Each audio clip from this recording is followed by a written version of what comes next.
Netanyahu के लिए बहुत बड़ी खबर है। खबर ऐसी कि इजराइल की सेना का मनोबल बहुत ज्यादा टूट सकता है। हमास के हमलों से घबराए इजराइल के 3000 सैनिक अब गाजा छोड़ने पर मजबूर हो गए हैं।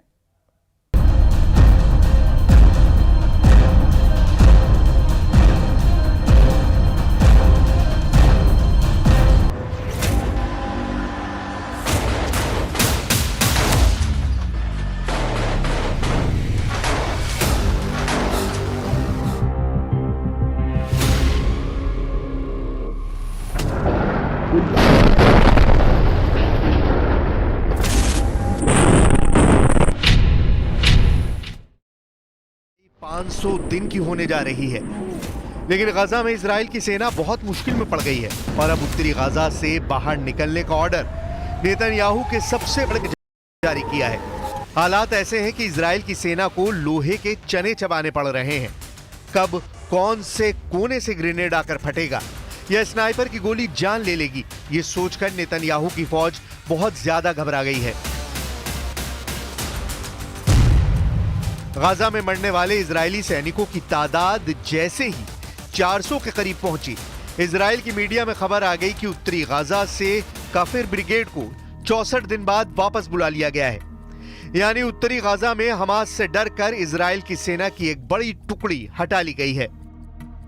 गाजा में इजराइल की सेना पर हमले बहुत ज्यादा बढ़ गए हैं। इजराइल का मरकावा टैंक पैर रगड़ रगड़ कर दम तोड़ रहा है। इजराइल की सेना पर अचानक ताबड़तोड़ हमले शुरू हो गए हैं। ये गाजा है जिसे चारों तरफ से इजराइल ने घेरा हुआ है और यहां से आ रहे ऐसे वीडियो को देखकर नेतन्याहू बहुत ज्यादा सदमे में है। इजराइल के प्रधानमंत्री बेंयामिन नेतन्याहू के दिमाग में चल रहा है 400। रक्षा मंत्री इजराइल काट्स के दिमाग में चल रहा है 400। इजराइल के मिलिट्री चीफ हर्जी हलेवी के ऊपर मंडरा रहा है 400। पूरा इजराइल खौफ में है क्योंकि 400 अब पूरे इजराइल के दिलो दिमाग पर मंडरा रहा है।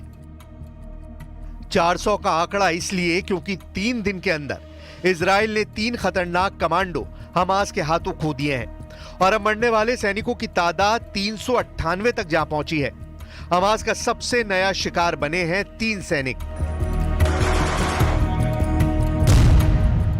28 साल के मेजर ड्विर जियान रिवा और उनके डिप्टी कमांडर 24 साल के कैप्टन एतान इजराइल शिकनाजी और तीसरा नाम है 20 साल के स्टाफ सर्जेंट ईदो सेमियक का, जो इजराइल की नाहल ब्रिगेड का हिस्सा थे। इन तीनों के साथ इजराइल के 4 और कमांडो हमास के हमले में घायल हुए हैं। 2 महीने के दौरान इजराइल की काफिर ब्रिगेड ने 12 सैनिकों को खोया है।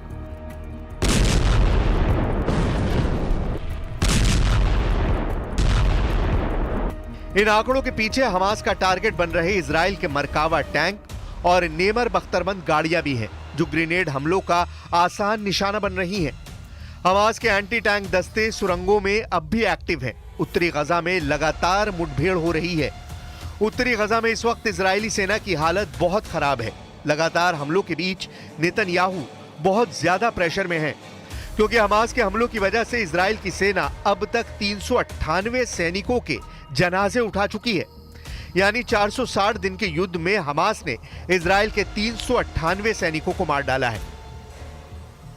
हमास की लीडरशिप खत्म करने के बावजूद इजराइल की सेना अब तक पूरे गजा पर एक छत्र राज कायम नहीं कर पाई है। नेतन्याहू सीरिया में घूम रहे हैं। दक्षिण लेबनान में इजरायली फोर्स का कब्जा बढ़ाने की बात चल रही है, लेकिन गजा में इजराइल की हालत नाजुक है क्योंकि गजा में लगातार बमबारी के बीच इजराइल के सैनिक मारे जा रहे हैं। इसी वजह से अब इजराइल ने उत्तरी गजा से अपनी पूरी ब्रिगेड को वापस बुला लिया है। 64 दिन लड़ने के बाद इजराइल की काफिर ब्रिगेड हारी हुई नजर आ रही है। उत्तरी गजा के 3 इलाके बेत हनून, बेत लाहिया और शेख जायद इजराइल की सेना के लिए मृत्युजाल साबित हो रहे हैं। हमास का 7.5 किलोमीटर लंबा सुरंग नेटवर्क तबाह करने के बीच गजा की जमीन पर इजराइल का टिकना मुश्किल होता जा रहा है। सवाल है कि क्या गजा इजराइल के लिए मौत का कुआं बनता जा रहा है? क्या गजा में इजराइल सिनवार को मारकर भी हार जाएगी? क्या गजा बनेगा इजराइल का वाटरलू?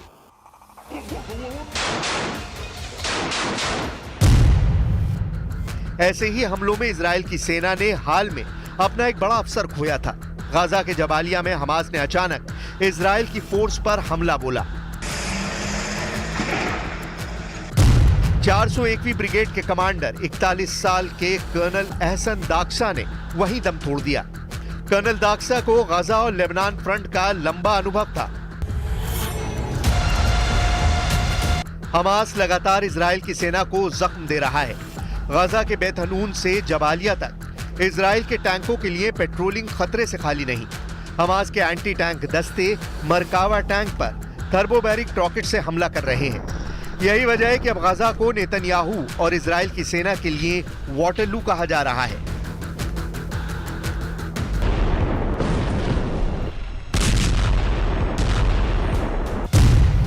वाटरलू का मतलब शिकस्त। वाटरलू का मतलब सरेंडर।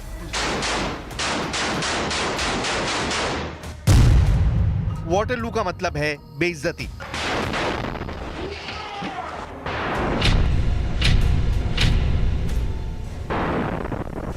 बेल्जियम की राजधानी ब्रसल्स से 13 किलोमीटर दूर है वाटरलू।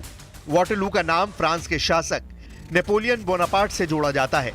यहीं पर 18 जून 1815 को वाटरलू की लड़ाई लड़ी गई थी।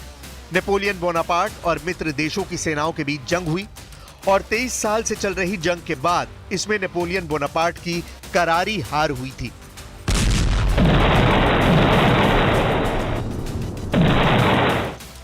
युद्ध के 460 दिन बाद भी गाजा की युद्ध वाली घेराबंदी नाकाम साबित हो रही है। गाजा के अंदर हमास इजराइल की सेना पर लगातार हमले कर रहा है। ऐसे में नेपोलियन की तरह नेतन्याहू भी अपने दुश्मन हमास के आगे जूझते हुए नजर आ रहे हैं।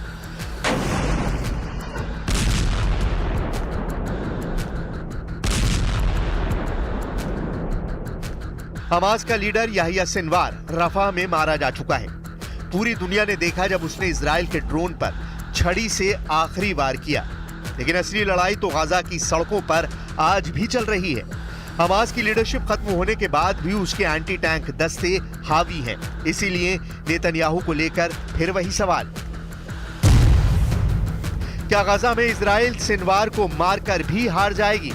क्या गाजा बनेगा नेपोलियन बोनापार्ट की तरह नेतन्याहू का वाटरलू?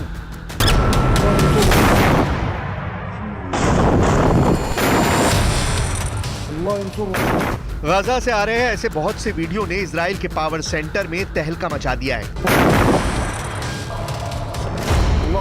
क्या ऐसे वीडियो अब नेतन्याहू की फौज में नया डर पैदा कर रहे हैं? क्योंकि जो धमाका है उसमें न सिर्फ इजराइल का टैंक फट रहा है, बल्कि इजरायली सेना की ताकत वाली छवि भी चकनाचूर हो रही है। इजराइल ने माना है कि गाजा में चल रहे युद्ध में उसके 398 सैनिक मारे जा चुके हैं। 2300 से ज्यादा घायल हैं। 7 अक्टूबर 2023 से अब तक इजराइल के 6 कर्नल हमास के हाथों मारे जा चुके हैं। हमास का दावा है कि उसने इजराइल के 1600 से ज्यादा सैनिक मार डाले हैं, जबकि 3400 घायल किए हैं। हमास का दावा यह भी है कि उसके एंटी टैंक दस्तों ने इजराइल के 750 टैंक, बख्तरबंद गाड़ी और बुलडोजर फोड़ डाले हैं। गाजा के कई इलाके ऐसे हैं जहां इजराइल की सेना टैंक ले जाने से अब भी बच रही है, क्योंकि या तो वहां एंटी टैंक माइन लगी हुई है या फिर हमास के एंटी टैंक दस्ते बहुत ज्यादा एक्टिव हैं। लिहाजा पैदल गश्त के जरिए पहले उन इलाकों को सैनिटाइज किया जाता है और फिर टैंकों को आगे बढ़ाया जाता है। इजराइल के लिए मैसेज साफ है कि हमास के 2 चीफ मारे जाने के बाद भी उसकी ताकत कम नहीं हुई है। गाजा में जिस तरह इजरायली टैंक फट रहे हैं, इस तरह इजराइल के अफसर मारे जा रहे हैं। ऐसे हर धमाके के साथ साबित हो रहा है कि हमास कमजोर नहीं हुआ है, उसकी ताकत इजराइल के लिए और खतरनाक बनती जा रही है।